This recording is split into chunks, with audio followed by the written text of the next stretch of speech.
Hello, hello, and welcome to this video. In this video, we will see the examples of the collection module we just completed. So as you can see the name of the file itself is collection underscore examples of file.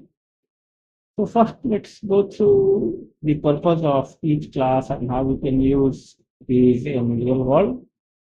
So first is name tuple. The purpose is that when you want to create immutable objects with name fields like database rows, coordinates, employee records, student records, configuration, etc. Then we have decks. When you want fast append and pops from both ends, that is insertion and removal. So the real world usually would be queues, stack, DFS algorithm, web first search, undo, redo, history, and so on. Then we have counter class, which can count as single objects. For example, word frequency, inventory, where you have count of items in your inventory, votes which are given to different parties, log analysis, default date. Something I would like to say before we go into default date. Order dict, user list, user string are not very useful in modern Python. Instead, you can use plain dict, list, and str classes. Okay. This changed in version 3.7, and for all practical purposes, you should use more than 3.7. We are at 3.15 right now. Then we have the default dict, which provides automatic default values. This you can use to group data, graph adjacent relation, accumulating statistics, and so on. Order dict, for example, if you want to use plain dict with the ordered behavior, you can use it to make least recently used cases, order configurations, ordered configurations, task pipelines. The normal dict preserves insertion order in modern Python, so this is written here. Then we have chain map, where you want to view multiple dictionaries as one. For example, configuration layers, variable scopes, command line overrides, templating. So some of it you may not be knowing if you are beginning to use programming. For example, you wouldn't understand what is configuration layer, variable scope, command line overrides, or templating, or a logic cache. So don't worry about all this. With time, all of this will become clear to you. So I did not go through the user dict, user list, user string because for all practical purposes we should use list dict in class. Now we import all the modules and we will see each module one by one. So let me first uncomment this region. So we comment that out and restart. Okay. So name tuple is imported. We print 70 lines, name tuple and 70 lines. And then we create a name tuple. The name of the tuple is student and have four fields, ID, name, department, year.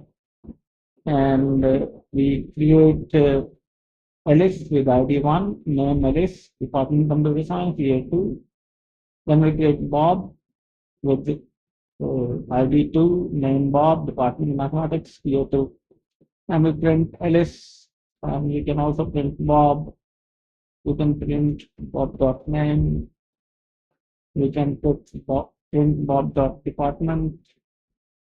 Okay, and we can run this. So I already run it for testing. So we run Python 3 space collections examples.py. So it prints the two objects and then the names and departments as we used it. Okay. Now let me comment out this name tuple. And next is deck. Okay. So I'm not showing all the functions, but most important ones, and you should not take it as a reference. It is just an exemplification.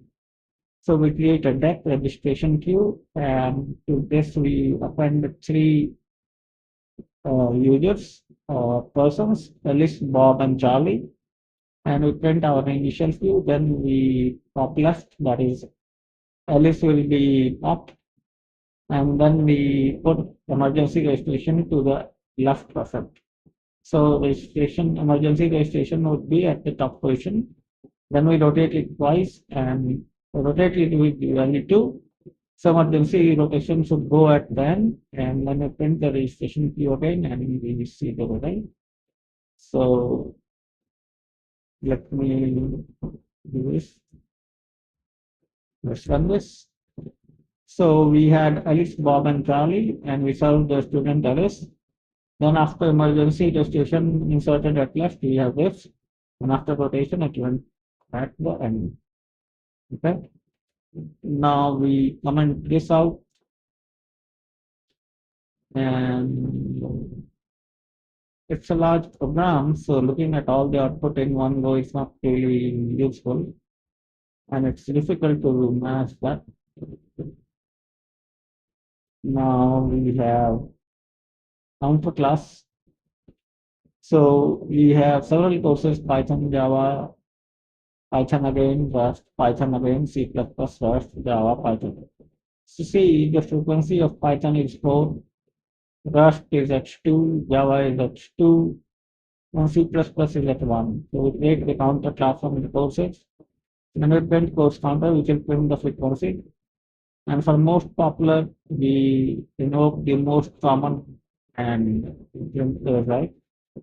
Okay. And will give us course and count, and we print course and count. So once again, we go to study and we look this. So we have got most popular Python, Java, Rust, and C++ in that order, and the counter will have the frequency of the objects. Okay. Now we comment this out. Nothing. Now we have default dict.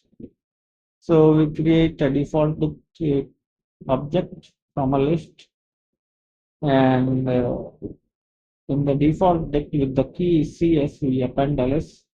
For CS, we append Charlie. For math, we append Bob. And for physics, we append David.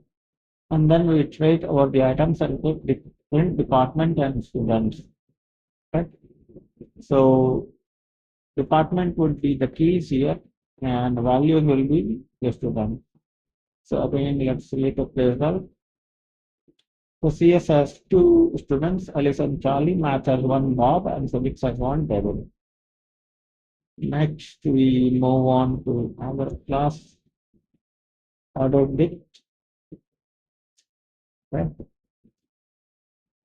So in order dict, we create a grades object from order dict, and key is assignment 1, and marks obtained is 85. For assignment 2 is 92. For midterm 88. For final 91. And then we print exam and marks by iterating on grades. Then we move to the end, the assignment 1, and after moving assignment 1 to end, we again iterate and we print out. So in the first one, assignment 1 should come early, that is, it should be the first one. And in the second loop, it should be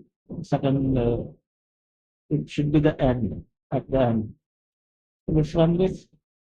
So as you see, when we printed it first, assignment 1 is at the top, while in the second iteration, it is at the bottom. So that kind of manipulation you can do with the order dict. That is, you can manage the order. Now we'll move on to chain map. So chain map, as we know, it is used to view multiple dictionaries as one. We have a default config. Language, theme, and timeout have values English, light, and 60.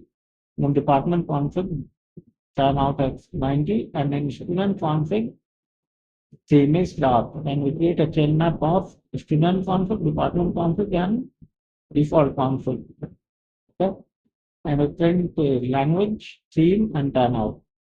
and then we print this. Let's see the output. Python 3 collections. You see, it is English, star, and Naidu. Okay, so that's how we can override the various attributes in a chain map. Now, I don't think we need to look at user dict and all because you don't really need user dict, user list, and strings. I will skip this. Okay? User dict, user list, and user strings should not be used. Okay? The reason is that we have dictionary, string, and list classes for that.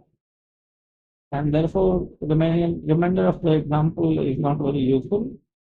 So what we should be using is in real world is you can use default dict, you can use counter, dex, and name tuple. These are the most useful collection classes. And with the example out of the way, let's revisit what we are going to study in next video. So next, not tutorial, library reference. Next topic is we have abstract-based classes for containers. So in the next video, we'll look at abstract-based classes and how we can create classes out of those. There will be some examples given here, but again, I will present one example, one comprehensive example I'll present at the end of the video. So it will probably take one video to cover the theory and one video for the example. So in two examples, we should be able to cover. Maybe we may not be able to cover entire theory in one go, but I think we should be able to cover in one go. It's not a big one. And after collections, we have important algorithm, hit queue, bisect, array. Arrays are the weaknesses that, so quite important stuff is coming up. And then we will have mathematical things. Okay. So with this, I will link this video here. I hope that you have enjoyed this example. Let me quickly put this example as a GIF, to which I will put in the what you call video. So okay, this is fine. Only two. Okay. So let me save this and let me create a gist out of it. This .com. So we will call it collections example.md and we put it in Python class. There we go. And we create a public test. So this will be available to you. You can edit it, you can play with it, and you can look at the rest of the things you tested. The user dict, user list, user string, and the final next example. So with this, I will end this video here, and we will meet again in the next video after 4 days. So thanks a lot for watching, and I hope that you are enjoying this series. I wish you a great day ahead and enjoy.